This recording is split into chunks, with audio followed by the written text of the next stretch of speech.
Salam sejahtera bagi para pendengar dan penonton Ngopas dimanapun Anda berada. Nama saya Pendeta Kian Holik dari Sydney, Australia.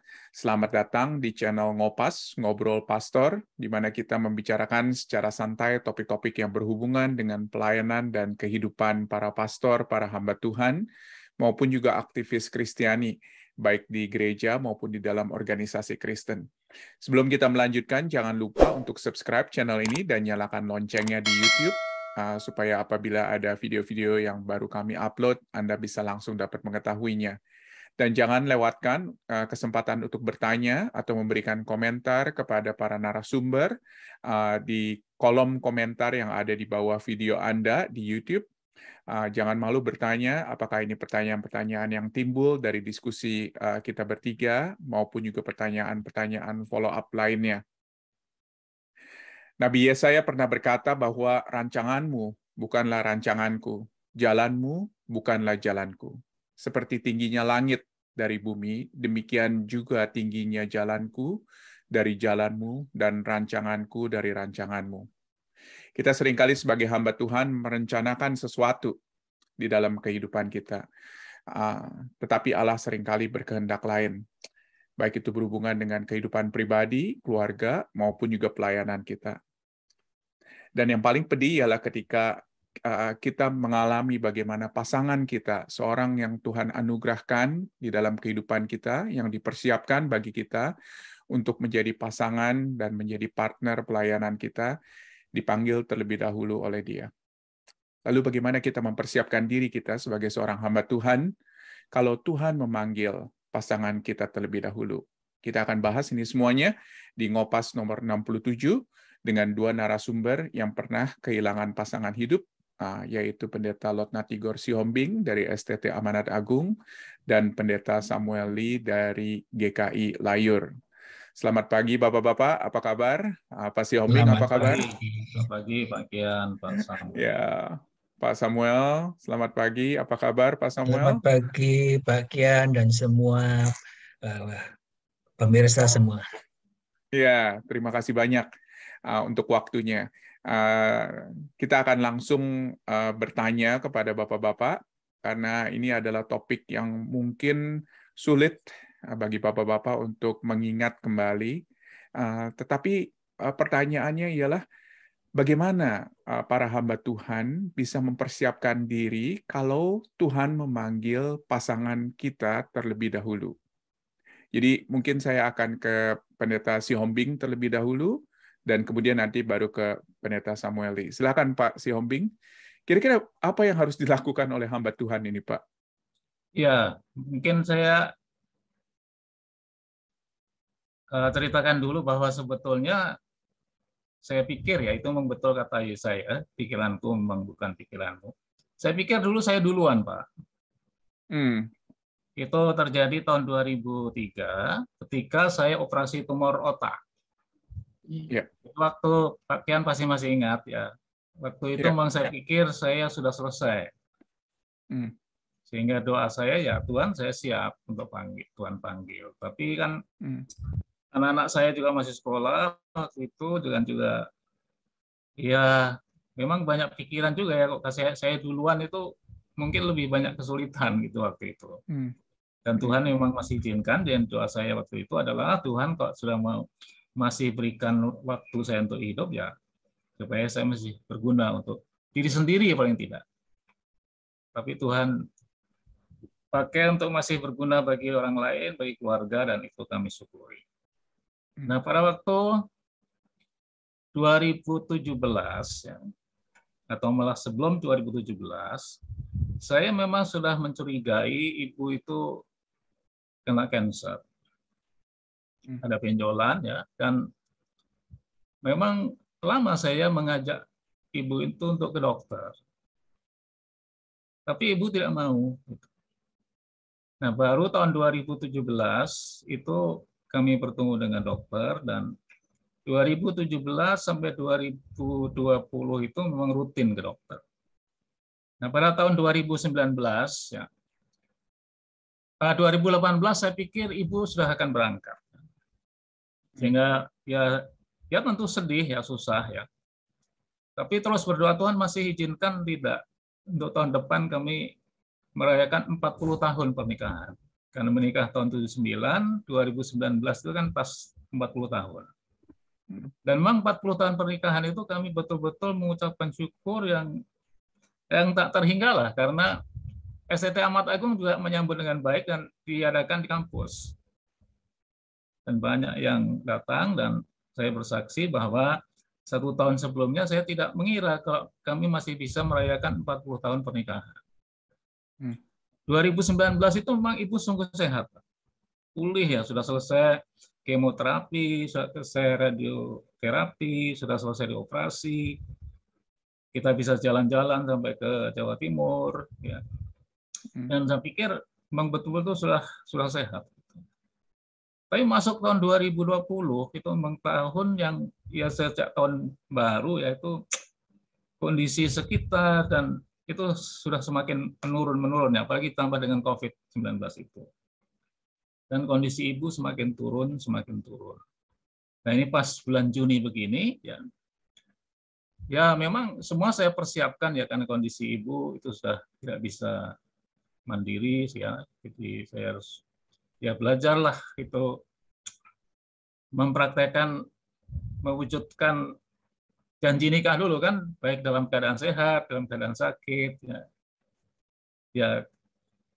Sehingga tahun 2020 sebetulnya saya mau berhenti mengajar itu, karena rasanya waktu untuk ibu itu dulu saya terlalu banyak pergi-pergi kan. Pergi pelayanan, waktu pernikahan juga tidak mengenal apa itu bulan madu, langsung melayani. Saya sempat ke Korea juga, ibu tidak bisa ikut, tidak diizinkan ikut oleh sekolah gitu ya. Jadi banyak hal yang waktu berdua itu habisi pelayanan lah kata-kata. Sehingga kalau sudah masa tua itu mau bersama-sama lah gitu. Sehingga tahun 2020 itu saya sebenarnya sudah merencanakan untuk tidak melanjutkan kontrak yang bulan Agustus.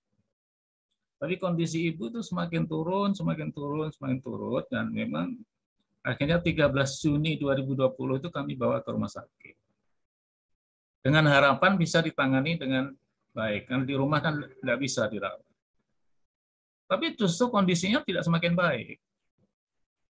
Semakin merosot. Sehingga saya seringkali katakan pada teman-teman dan juga kepada anak-anak, air mata ini rasanya sudah kering. Air mata sudah kering, dan doa saya hanya begini, Pak. Tuhan, kalau Tuhan izinkan mama ini hidup, biarlah hidup secara normal. Jangan hidup secara vegetatif. Itu lebih menderita, lebih sakit semua. Tapi kalau Tuhan mau ambil, Tuhan ambillah. Kami rasanya sudah ya mau doa apa lagi. Air mata pun sudah kering. Sehingga dengan ya persiapan diri yang cukup lama ya, sampai akhirnya kami sampai kepada keputusan itu. Dan memang Tuhan panggil pada tanggal 30 Juni 2020 ya. Dan waktu di ruang yang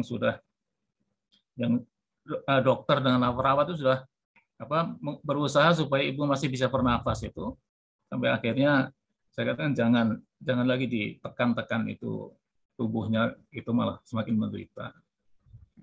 Dan masih sempat kami kan di monitor itu kan masih ada tanda kehidupan lah gitu ya. Ya mungkin itu mesin ya. Tapi saya masih berdoakan ibu Ya, perlu kemudian saya katakan, Mama ingat Tuhan Yesus adalah jalan dan kebenaran dan hidup. Seorang pun tidak akan sampai kepada Bapa kecuali melalui Kristus. Bapa dengan anak-anak, Firman dan Togar merelakan Mama untuk kembali kepada Bapa. Dan langsung pada saat itu monitor itu langsung itu flat. Sehingga kami yakin bahwa keberangkatan ibu itu betul-betul di dalam perlindungan Tuhan. Ya, ya mungkin sampai di situ dulu. Belum nanti masih ada banyak ceritanya. Baik. Terima kasih banyak Pak Siombing. Saya yakin ini tidak mudah, tetapi juga kita melihat bagaimana pimpinan Tuhan dan rencana Tuhan yang ajaib dan indah sekali. Dan kami yakin dan percaya itu adalah bagian dari apa yang Bapak alami.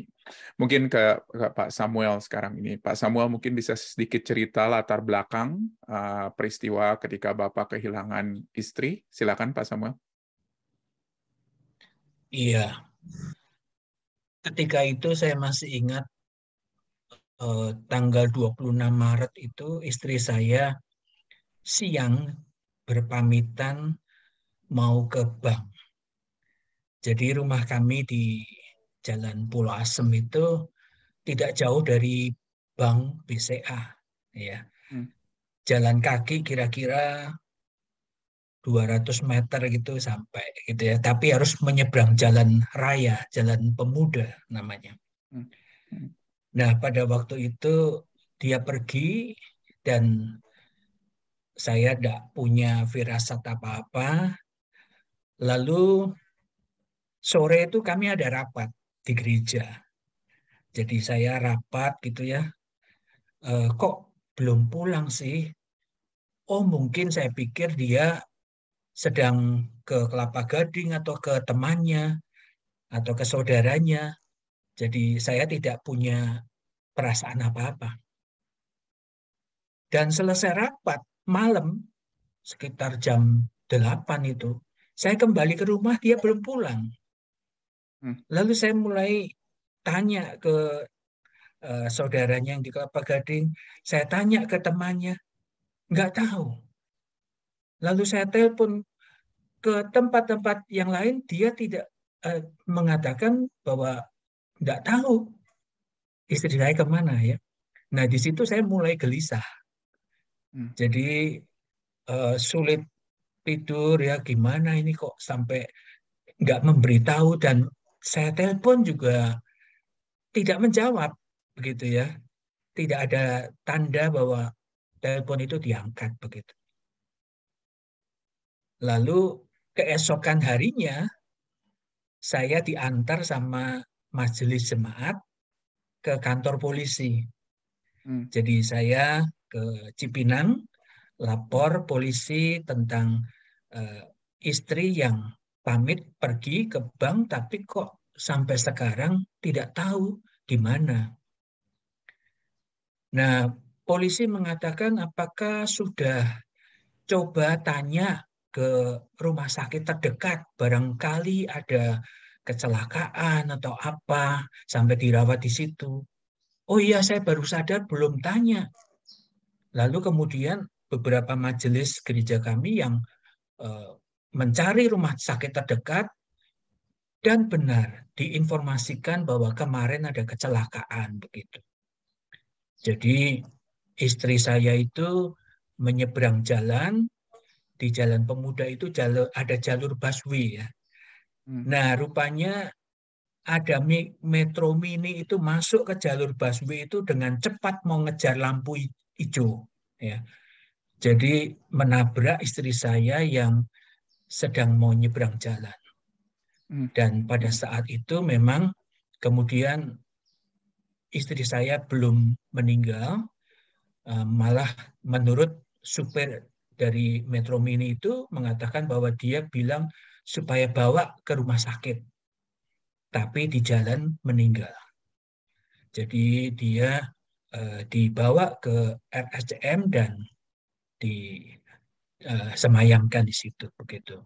Jadi memang kalau ditanya tentang persiapan, ya memang saya tidak punya persiapan untuk menghadapi kehilangan yang secara tiba-tiba itu begitu.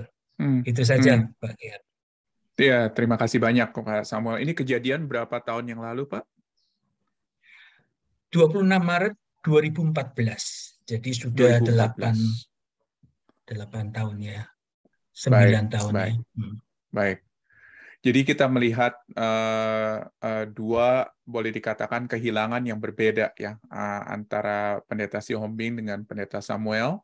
Karena yang pertama itu adalah boleh dikatakan bertahun-tahun, jadi ada memang persiapan, boleh dikatakan, yang dari Pak Samuel memang itu sangat mendadak sekali.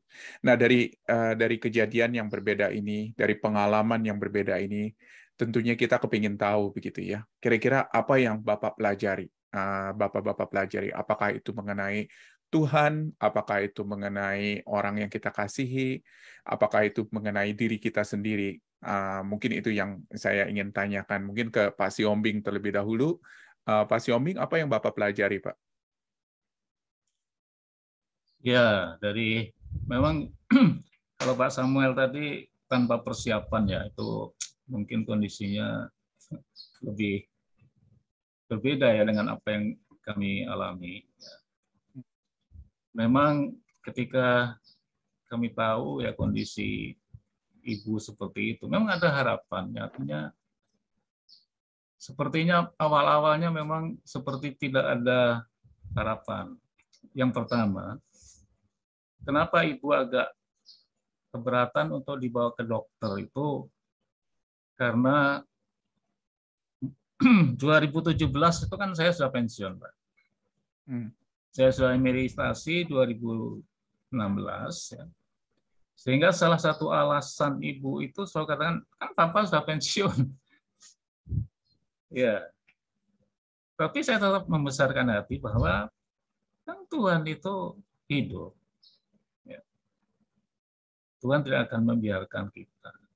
Nah, baru September 2017 itulah ibu itu mau dibawa ke rumah sakit. Ya, mulai dari rumah sakit di Rawamangun, kemudian pindah ke rumah sakit Siloam TP Simatupang yang peralatannya lebih lengkap.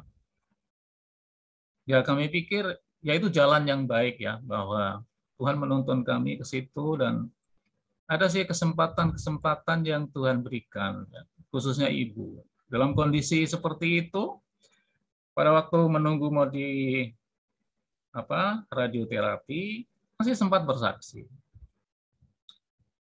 Menyaksikan banyak, kan pasien-pasien yang mau di terapi itu kan ya wajahnya sudah wajah yang tidak senang, ya sedih. Tapi ibu masih bisa bersaksi.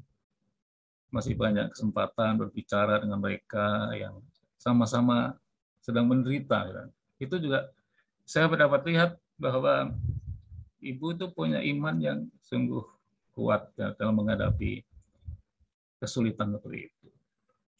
Juga dapat dokter yang baik. Tetapi memang begitu, naik turun ya. Memang yang lebih banyak merawat ibu di rumah kan Togar ya, karena dia punya waktu yang lebih fleksibel lah daripada saya maupun kakaknya ya, daripada Firman. Sehingga selama 3 tahun itu ya ada harapan, putus asa, harapan itu kayak apa ya? Kayak gelombang laut. Kadang-kadang naik, kadang-kadang ya seperti tidak ada harapan gitu. Kadang-kadang merasa apakah Tuhan tidak mendengar doa kami. Ya ada sih perasaan-perasaan seperti itu. Tapi memang dengan perhatian teman-teman, ya perhatian sekolah dan perhatian gereja itu bagi kami ya sebagai satu bukan hanya support secara finansial ya, tapi support secara spiritual lah ya. Orang datang itu juga menguatkan. Jadi memang Pak, saya harus jujur katakan bahwa naik turun lah ya, seperti gelombang, tidak flat terus atau naik terus, tidak. Tapi dalam kondisi seperti itulah kami sungguh-sungguh mempersiapkan diri dan terbuka kepada Tuhan apa yang Tuhan kehendaki. Ya, memang ada sih perasaan, pikiran, kok sepertinya Tuhan tidak mendengar. Ya saya harus jujur katakan seperti itu. Tapi kadang-kadang juga kuat gitu ya. Jadi tidak terus menanjak, gitu, tapi naik turun, naik turun, naik turun. Itulah yang kami alami. Bukan hanya saya, juga anak-anak juga sama. Ya itu kan dari segi apa namanya, dilihat dari sisi bagaimana sikap kita terhadap Tuhan dan bagaimana dengan diri saya sendiri, ya seperti itu Pak. Ya, Tidak baik. Ya tidak selalu naik, ya tidak selalu kuat, ya betul-betul itu antara kuat dengan lemah, kuat. Itu terus selama 3 tahun seperti itu Pak. Luar biasa Pak.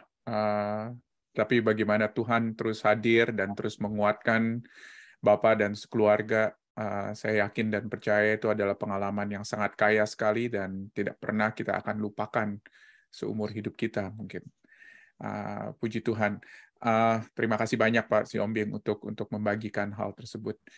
Mungkin ke Pak Samuel. Pak Samuel, ketika Bapak mendengar kalau misalnya Ibu almarhum meninggal, apa yang Bapak lakukan? Apa yang Bapak pelajari? Boleh dikatakan. Silakan Pak Samuel. Iya, jadi saya tadi bilang bahwa saya memang tidak ada persiapan begitu ya. Saat itu anak-anak saya masih studi juga. Jadi yang satu ada di Tangerang di BSD. Ya, dia studi masih skripsi. Dan satu lagi di Singapura. Dan jadi saya memang hanya berdua sama istri di rumah gitu ya. Ada satu pembantu juga. Pada saat ketika anak-anak sudah masa duka itu kembali ke kotanya masing-masing, di situ saya merasa ada apa ya, sepi begitu ya, berbeda dengan yang biasa, dan kehilangan itu ya membuat saya seolah apa ya, ya tidak ada lagi yang dikejar lagi dalam hidup. Jadi pengharapan itu pun sebetulnya sudah mulai surut begitu ya. Saya udahlah kalau bisa minta pensiun dini aja deh, emeritus dini begitu ya. Tetapi ya Tuhan punya rencana lain juga ya. Jadi Pak Dian pada saat itu kemudian kira-kira 8 bulan setelah itu seorang rekan pendeta teman saya yang ada di Pamulang itu menelpon memperkenalkan saya dengan uh, seorang jemaat ya aktivis yang belum pernah menikah, dan saya bilang enggak, saya tidak bermaksud untuk menikah katanya. Coba gumuli rencana Tuhan katanya. Dan ternyata setelah kami chatting dan setelah itu ternyata kami merasakan bahwa Tuhan mempertemukan saya dengan dia, dan kemudian 1,5 tahun setelah itu saya menikah kembali ya. Jadi di situ saya merasa bahwa cara Tuhan membentuk saya melalui istri saya yang pertama yang dipanggil Tuhan itu dianggap belum selesai ya. Jadi Tuhan masih perlu mendidik karakter saya melalui yang kedua ya, Lia. Itulah yang saya rasakan bagaimana Tuhan itu mau mendidik, membentuk karakter saya melalui kedua istri saya. Itu Pak. Terima kasih banyak Pak Samuel sudah membagikan hal tersebut. Karena sekali lagi memang ini tidak mudah, tetapi saya yakin dan percaya ada rencana Tuhan gitu ya di balik semuanya ini. Untuk kedepannya, tadi Pak Samuel sudah sebut mau pensiun dini, dan Pak Siombing tadi sempat bicara mau mungkin nggak tahu ya apa mengajar lagi atau bagaimana kedepannya. Saya kepingin tahu nih kira-kira rencana kedepannya seperti apa. Mungkin dari Pak Siombing terlebih dahulu.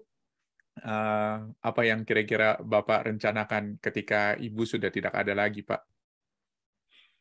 Ya, ke depan saya tetap melayani sejauh Tuhan masih mau memakai saya untuk ya melayani dalam pengertian begini, Pak. Ya Tuhan sudah beri kesempatan begitu banyak pada masa-masa yang lalu ya. Pelayanan yang ya Tuhan beri kesempatan yang cukup luas. Tuhan beri kesempatan dalam banyak hal yang ya berguna bagi banyak orang. Tapi karena saya selalu ingat sejak saya bertobat tahun 70 ya. Pelayanan yang Tuhan berikan kepada saya itu kan selalu sifatnya darurat, Pak. Pertama saya setelah bertobat di Bandung, kan saya dianulir dari Capatra Akabri ya. Tapi saya ya mula-mula saya menyesal, tapi memang ya sesal-sesal itu kan sesal tidak 100% sesal ya, pasti ada di balik itu mesti ada sukacita. Tuhan atur hidup saya. Setelah bertobat di Bandung, saya pulang ke Semarang dan saya bergabung dengan Gereja Jawa. Tidak ada pendeta, tidak ada guru Injil, pelayanan hanya dilayani oleh majelis. Apalagi sekolah minggu. Nah, disitulah saya mengusulkan, karena hati saya sudah berkobar-kobar untuk melayani, ya yang bisa saya lakukan itu mengajar sekolah minggu lah, meskipun belum pernah latihan, tidak mendapat mata kuliah. Sekolah minggu. Dari 4 anak saya kumpulkan, Pak. Sampai 15 bulan itu terkumpul 98 anak. Saya masuk desa, keluar desa, perkebunan, karet, dan sampai terkumpul. Dan saya tidak mau sekolah teologi. Tapi majelis ingatkan saya, kamu kok gini terus, bagaimana ke depannya? Kan perlu sekolah. Gitu. Ya, akhirnya saya melamar ke Duta Wacana. Ke Duta Wacana tidak ada berita. Ya mungkin saya tidak diterima atau gimana, tidak jelas ya. Akhirnya saya doakan Tuhan, kok Tuhan mau mempersiapkan saya di sekolah teologi, ya Tuhan tunjukkan sekolah teologi yang Tuhan mau pakai. Akhirnya Pak Helianto, mungkin Pak kenal Insir Helianto ya, dia mengirim satu prospektus tentang I3 yang sederhana sekali. Zaman dulu kan belum ada komputer, belum ada mesin cetak yang bagus ya, ketikan gitu ya. Nah, saya langsung melamar ke Batu, tapi ditunda, tidak diterima tahun 70. Untuk 71 saya tidak terima, tapi diberi kesempatan 72. Nah, saya baru mengerti kenapa saya tidak diterima di tahun 71 dan harus tunggu sampai 72. Kan anak-anak itu sudah banyak saya kumpulkan. Dan belum ada penggantinya guru sekolah minggu. Kok saya pergi kan tidak ada yang meneruskan.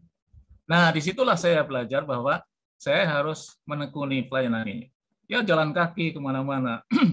Sampai Desember ada 2 kali itu Natal anak-anak, dan itu Natal anak-anak yang pertama di gereja itu. Sebelumnya tidak pernah ada. Pamitan Januari 72 saya akan berangkat ke Batu. Nah, disitulah perpisahan yang ya sangat menyentuh pikiran, perasaan lah. Tangisan juga tidak bisa ditahan lagi. Nah, ya, jadi itu pelayanan darurat yang pertama. Kemudian waktu saya di Batu, ya di 3, kemudian praktek setahun di satu gereja, ya mungkin tidak perlu sebutkan gerejanya ya. Tapi saya selama 1 tahun lebih di situ, dari gereja tidak ada uang saku lah gitu. Tetapi ada satu SMP Kristen yang meminta saya untuk mengajar. Ya saya senang mengajar agama, mengajar biologi, dan mengajar fisika. Nah, honor dari mengajar itulah uang saku saya untuk praktek setahun. Kan darurat itu. Nah, setelah tamat dari 3, saya diutus ke Tanjung Enim. Nah, ini juga darurat. Nah, kalau saya teruskan itu sebetulnya sampai Amat Agung pun cuma darurat. Pak tahu sendiri di Greenfield. Ya, jadi saya terbuka kepada Tuhan, apa yang Tuhan mesti mau pakai saya. Sehingga ke depannya dengan pengalaman masa lalu itu atau menjadi referensi saya bahwa saya terbuka saja kepada Tuhan. Jadi meskipun kontrak saya sudah habis bulan Agustus ini, saya sih siap saja apa yang Tuhan mau pakai. Kan harus siap, selalu siap. Jadi hidup saya ya udah untuk pelayanan ya sampai Tuhan ambil. Puji Tuhan. Jadi membuka diri, apapun kesempatan yang Tuhan berikan, tantangan pelayanan akan dilakukan kalau misalnya memangnya itu adalah apa yang Tuhan inginkan tentunya. Dan ya luar biasa. Terima kasih banyak Pak Siombing. Pak Samuel, Pak, bagaimana Bapak melihat ke depan ini, Pak? Kira-kira apakah Bapak kembali lagi untuk mau pensiun dini atau bagaimana, Pak? Silakan Pak Samuel. Itu waktu saya kehilangan istri yang pertama ya, Betul. Ena. Waktu itu saya memang merasa benar-benar sangat down begitu ya, sampai pengen usia saya saat itu baru 51 ya, 51 saya ingin sudahlah, nggak usah lagi melayani, udah dekat sama anak saja begitu ya. Tetapi memang dengan kehadiran istri yang kedua ini, keinginan itu tidak lagi ya. Jadi saya tetap melayani dan sampai sesuai aturan di GKI usia 60. Nah, itu baru tahun depan saya akan ambil pensiun itu. Ya, jadi saya rasa memang bukan kebetulan ya ketika kita diberikan oleh Tuhan pasangan hidup dan bahkan Tuhan mengambilnya kembali, lalu Tuhan juga memberikannya lagi ketika kita peka memahami rencananya, maka itu pasti ada rencana Tuhan yang indah sekalipun pahit dan bukan kebetulan, saya yakin. Tetapi dengan kedua istri pasangan saya itu benar-benar saya merasakan ada sesuatu yang Tuhan mau rubah di dalam hidup saya. Ya, karakter yang tadinya terlalu introvert, yang pertama banyak temperamen saya yang diubah oleh istri yang pertama. Dan yang kedua ini saya harus belajar berbuah roh. Ya, bagaimana dengan kesabaran, dengan pengendalian diri, dengan kemurahan, itulah yang perlu saya kembangkan melalui kehadiran pasangan yang kedua. Ya, itu saja yang saya sampaikan ke Pak Kian. Baik, makasih banyak Pak Samuel. Saya yakin dan percaya Tuhan selalu menantang kita untuk kita bisa bertumbuh ya setiap fase kehidupan kita. Terima kasih banyak Bapak-Bapak. Kalau misalnya ada satu hal dari pengalaman Bapak-Bapak atas kejadian yang mungkin sulit ini di dalam kehidupan, kalau ada satu hal, pesan yang bisa diberikan kepada para hamba-hamba Tuhan yang menyaksikan video ini atau menyaksikan rekaman atau mendengar rekaman ini, kira-kira apa Pak pesan itu? Mungkin ke Pak Siombing terlebih dahulu, kalau ada satu pesan yang Bapak ingin sampaikan. Silakan Pak Siombing. Pesan yang saya ingin sampaikan ialah bahwa kita ini kan milik Tuhan. Jadi kapan saja Tuhan mau panggil, Ibu selalu katakan dulu siapa dulu lah, Papa dulu atau Mama dulu, kita siap. Ya meskipun kesiapan kita kan beda dengan siap waktu baris berbaris ya. Kesiapan kita ini kan kesiapan yang ya saya selalu pakai istilah itu naik turun ya. Saya harus jujur katakan bahwa selama dalam pergumulan 3 tahun dengan sakit dan meninggalnya ibu itu, ya antara iman dengan ragu-ragu itulah Pak, di antara itu terus. Jadi kadang-kadang ya kuat betul gitu ya, yakin betul, tapi kadang-kadang juga ya saya harus jujur katakan itu betul-betul hidup Islam kondisi yang seperti itu. Gitu. Tapi akhirnya saya belajar bahwa rencana Tuhan itulah yang paling baik. Bahwa ya meskipun menyakitkan tapi sakit yang menyembuhkan. Memang tidak mudah memang sebetulnya. Tapi saya belajar selama hampir 2 tahun ini ya bagaimana hidup ya dulu kan pernah sendiri ya. Kan bagaimanapun juga ada waktunya juga sendiri. Jadi ya belajar lagi lah, belajar untuk hidup sendiri gitu. Baik. Ya. Memang saya harus jujur mengatakan ya saya membutuhkan orang lain ya, membutuhkan seseorang. Tapi saya tidak bisa membuat satu keputusan tanpa Tuhan. Memang ya puji Tuhan ya dengan apa yang dialami oleh Pak Samuel. Saya juga ikut mendukung. Saya yakin lah Pak Samuel juga masih muda, masih banyak potensi yang terbuka, yang membutuhkan pendamping yang bisa saling menguatkan dalam pelayanan. Nah, kalau saya ini kan sudah 71 tahun, Pak. Ya masih 17 lah ya, menjelang 72 tahun. Tapi karena Tuhan masih terus memimpin dan memberikan kepercayaan kepada saya untuk melayani, ya meskipun saya selalu katakan, ya memang sudah tidak seperti dulu. Kadang-kadang mengganggu gitu ya. Apa yang pernah dialami itu kadang-kadang jadi, tapi saya tidak mau post-power syndrome ya, karena itu kan semua kan kita jalani dalam bimbingan Tuhan. Mazmur 23 Betul. Itu sangat menguatkan saya. Karena Tuhan kan tidak selalu membawa kita ke air yang tenang dan rumput yang hijau. Tidak selalu kan. Tapi sampai dalam lembah kekelaman pun, tapi yang penting itu kan Tuhan menyertai. Amin. Ya, itulah yang saya bagikan. Yang mudah-mudahan apa yang saya alami itu bisa menjadi berkat bagi teman-teman yang sedang mengalami kekelaman. Terima kasih banyak Pak Siombing atas pembagian pengalamannya. Pak Samuel, kalau ada satu pesan yang Bapak ingin sampaikan kepada para hamba-hamba Tuhan, apa itu Pak pesannya Pak? Iya, saya rasa singkat aja. Jadi memang pasangan kita bukan milik kita sendiri, ya, tetapi Tuhan istilahnya pinjamkan untuk cara Tuhan mau menguduskan kita, dan pada saat ketika Tuhan mengambilnya, janganlah sampai seperti kita benar-benar hopeless, kehilangan segalanya. Awan kelabu itu pada saatnya akan digantikan dengan kecerahan. Dan inilah saya yang alami, bahwa rencana Tuhan itu baik bagi anak-anaknya. Itu saja. Amin. Terima kasih banyak Pak Samuel, Pak Siombing buat waktunya.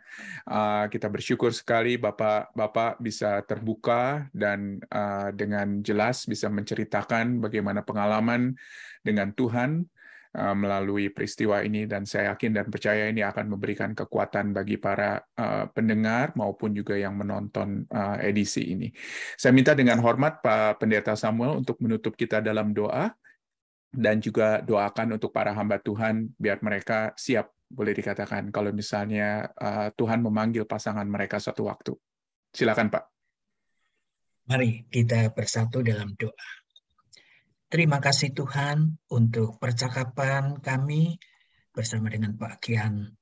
Biarlah apa yang kami percakapkan ini boleh menjadi kekuatan, menjadi berkat bagi rekan-rekan pendeta, rekan-rekan hamba Tuhan yang saat ini sedang bergumul dengan kesepian akan pasangannya yang tidak ada lagi. Tuhan, Engkau yang terus menggantikan rasa kehilangan itu menjadi suatu pengharapan yang memulihkan semangat mereka untuk tetap melayani dengan setia. Ya Bapa, kami mengucap syukur untuk percakapan ini, dan biarlah acara ini boleh menjadi berkat bagi banyak hamba Tuhan, pendeta, penginjil, misioneri yang mendengarkannya. Dan kami meyakini bahwa Engkau adalah Allah yang mengendalikan hidup kami dan sejarah dunia ini. Biarlah kami boleh taat, boleh setia melakukan pelayanan yang Tuhan inginkan, kami boleh lakukan.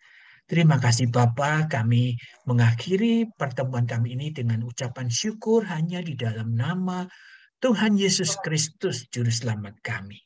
Amin. Amin. Amin.